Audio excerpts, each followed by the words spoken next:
ሁሉ ነገር አድናን እጅ ገባ። የሮቤል ውሸት ተጋለጠ። ተመስገን ነው። ሰላም ውድ ቤተሰቦቼ እንዴት ናችሁ? ሰላም ናችሁ? ያለው እግዚአብሔር ይመስገን። እናንተም ሰላም እንደምትሆኑልኝ ባለምት ሙሉ ተስፋ ነኝ። ዛሬ ደግሞ በአዲስ ቪዲዮ መጥቻለሁና ቪዲዮን ስትጀምሩ ላይክ በማድረግ ጀምሩ።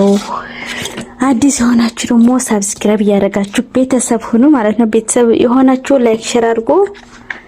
ዛሬ ደግሞ በክፍል 29 ሉሃና መጥቻለሁ ማለት ነው። ትናንትና ካቋረጥ ነው ትናንትና አድናን ለሚራና ለሮቤል አብሮ ስተኙ የያዘ ቪዲዮ አሳይታቸው ነበርና በጣም ደንግጠው ነበረ። ይሄን ማመን አልቻሉትም ማለት ነው። በጣም ነው የደነገጡት። ሊናገሩም አልቻሉም። ምን ይናገራሉ? ይሄ ሁሉ ውሸት ተገልጦ እስከዛሬ የዋሹ አሉ ያሉ አልነበረም።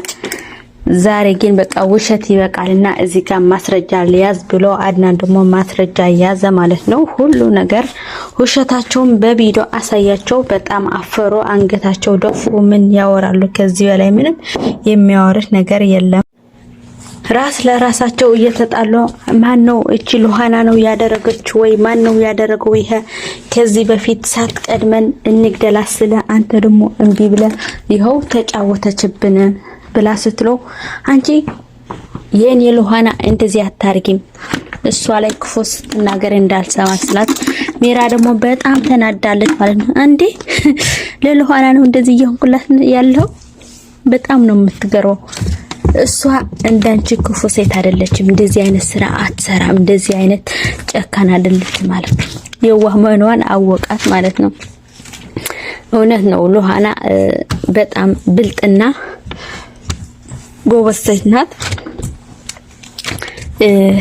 አድናን ደግሞ ይሄን ማስረጃ መያዙ በጣም ደስ ይላል ማለት የዋሽ ነው ሲናገራቸው ሁሉ ነገር ባሽምር ሲናገራቸው ሽምጥጥ ነው የሚያርጉት። አንድ ቀን ምስጥራቸው የሚታወቅ አይመስላችሁ ነበር ማለት ነው። አድናን በጣም ጎበዝ በጣም ብልጥ ሆነ ማለት ነው። መጀመሪያ እንደ ጅል እንደነበረበት አይደለም። ሉሃና በጣም አንቀተዋለች። ይሄን ሲይዘው ሲያሳያቸው የሚይዙት ነው የጠፋቸው። ከዛ ደግሞ ሉሃና ጋራ ሄዶ ይሄው ብሎ አሳያትና ምንድነው እያሳየኛለሁ እንዴ? ይሄ ቪዲዮ ምን ያርግልሃል? አጥፋው ምናምን ስትለው ውሸት ሸልቶኛል። እስከ ስንት ጊዜ ሊዋሹ? ይበቃል ውሸት። ከዚህ በላይ ውሸት መስማት አልፈልግም አለ አድናን ማለት ነው። ሁሌ የሆነ ነገር ስላተው እየዋሹ ነው በቃ አሉ እያሉ ነው ያስቸገረኝ። ምን ላርግ? እንዴት ቀርጻቸው ነው? አንድ ቀን እንዴት እንደቀረጻት ደግሞ አይታችኋል ማለት ነው። አየሚራ ይሄ ሁሉ ውርደት ተኝታ ያለ ማለት ነው። እሱን አስተኝታ ወደ ሮቤል ስትሄድ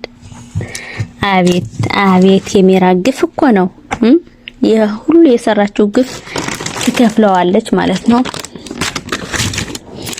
ሉሃና ደግሞ እንድጋባት ትፈልጋለች። ግን አድናን ደግሞ የሚራ ጉዳይ ልጁ የኔ ነው ብለ ስለሚያስብ ሊሆንም ይችላል ላይሆንም ይችላል፣ ገና ነው አልታወቀም።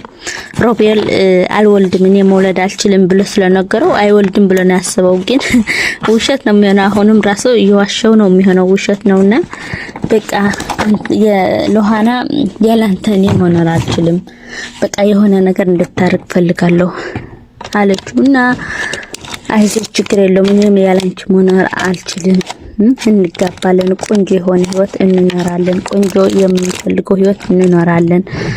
በቃ ሜራ እዚህ ቤት ልትኖር ነው ማለት ነው አለችውና ምን ላርግ እስከምትወልድ ድረስ ልጅ እስክትቀበላ እዚህ ትቀመጣለች፣ ከዛ ግን ትሄዳለች። እንዴ ከወለደችስ ወዴት ነው የምትለቃት? ማለት ከህፃን ልጅ ለይተህ ይሄ እኮ ህግም ራሱም አይፈቅደውም ስትለው ይሄ ችግር የለውም ቤት ተከራይታ ትኖራለች፣ ችግር የለውም እከራይላታለሁ፣ ልጅ ግን እኔ ራሴ ማሳደግ እችላለሁ።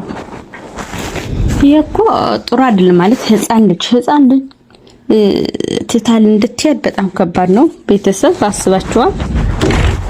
እስከዛ ደግሞ የሆነ ነገር ሊፈጠርም ይችላል። እቺ ሜራ የማትቆፍረው ጉድጓድ የላትምና የሆነ ነገር ታርጋለች። ከዛ በፊት ወይም ወይም ሉሃና እንዳትገድላት አይታወቅም፣ ወይም አድናን የሆነ ነገር እንዳታጥፈው እኔ አፈራለሁ። ከዛ ቤት ብትወጣ ነው የሚሻለው የነበረ ማለት ነው። ልጅ ቢወለድ እንኳን ነገ አባቴ ብሎ መምጣት አይቀርም አይደለ? እንደዛ ነው የሚሻለው እንጂ እዛ ቤት ቁጭ ካለች የሆነ ነገር ሳሰራ አትቀርም ማለት ነው። ሉሃና በጣም ፈርታለች ማለት ነው። ግን አድናንን ማስጨነቅ አልፈለገችም። ደግሞ ለእህቷ ለሳራ የኔ እህት የኔ እናት በቅርብ ቀን ከኛ ጋር ትቀላቀላለሽ።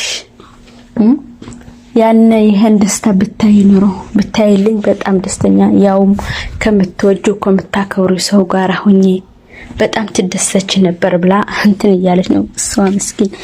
ሮቤል እንዳሰናበታት አላቀች ማለት ነው።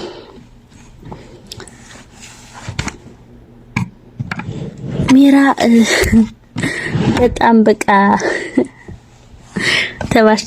ተባሳጭታለች። ለምን አድናን የፍች ወረቀት አምጥተዋል ፈርሚ ብሏታል ማለት ነው። ይሄ ማድረግ አልችልም ብላለች። በግድሽ ታደርጋለሽ አንተ እኮ የነ ዝም ብለህ ነው የምትጃጃለው። ያነ አሁን ሉሃና የምትለው ሳራ ራሷ ናት። ይሄው ደግሞ በዚህ ጀመርሽ አድናን ባለፈው ስራዬ አትፍረድብኝ። በቃ ያለፈው አልፏል። አሁን ግን ቆንጆ ጥሩ ሚስት ሊሆንልህ ይችላልውና በቃ አንድ እድል ስጠኝ። አይሆንም በቃ አይሆንም፣ ተዘግተዋል አላት። ተዘግተዋል። ታዲያ የተዘጋኩ መክፈት ይችላል። አየለም ቁልፍ ተወጥቷል አላት። አይገርማችሁ? ቁልፉማ ሉሃና ጋራ ነው። ሚራዬ በቃ ተበልተሻል። እንደዛ ሲላት በቃ ማለት እጇ ጌጥ ሉሃና እጅ ላይ የነበረ ጌጥ ሮቤል እንደሰጣት ስታቅ ማለት ነው። በጣም ተባሰረ። ሮቤልማ የሆነ ጨዋታ እየተጫወተ ነው ብላ ልታናገረው ስትሄድ ክላሱ የለም ያን ቤት ማለት ነው። ያ ቤት ለመሸጥ ማለት እውነት ነው ወይ የታካው ነው ለማወቅና ከዛ ለመሸጥ ነው ያሰበው። ግን ሚራም ተንኮሏ አውቃቸዋልና ቤት ቢባል የለም ምንም ነገር የለም ማለት ነው። አቤት ሮቤል ያን ከቤት ተነስቶ ወጥቷል። ሚራ ክላሱ ላይ ስትገባ የለም። ይሄን ስታይ ማመን አልቻለችም። በጣም ደንግጣለች። ይሄ እርኩስ ሌላ ጨዋታ እየተጫወተ ነው ብላ ስትወጣ አድናንዬ ደግሞ እዛ ክላስ ውስጥ ገብቶ ማለት ነው አይቶታልና ቁጭ አለ። እዛ ተኛ ማለት ነው። አድናን እዛ ቁጭ ብሎ ስለተኛ አይታይም። እንዳረገው ነው ሮቤል እንዳረገው ነው ያለው። አልጋው ክፍት ያረግ ማለት ነው። አድናን ሆዬ እዛ ውስጥ ነው። ተያዘ እላችኋለሁ። ተያዘ። ጉዱ ፈረጠ። አሁንማ እንግዲህ ይታሰራል። በፖሊስ እውነት ይታሰራል። ወይኔ ሁሉም ነገር አወቀበትና ሮቤል ወይኔ ተዋረደው ነው። በሳቅ ነው ፍረጥ ያልኩት። በቃ ይሄ እርጉም የተረገመ ውሸቶቹ በጣም ነው የሚያስጠሉት እውነት። እና የዛሬው ክፍል ይሄን ይመስል ነበር። በቀጣይ ደግሞ በአሪፍ ቪዲዮ እንገናኛለን። እስከዛ ግን ሰላም ለእናንተ ይሁን። ባይ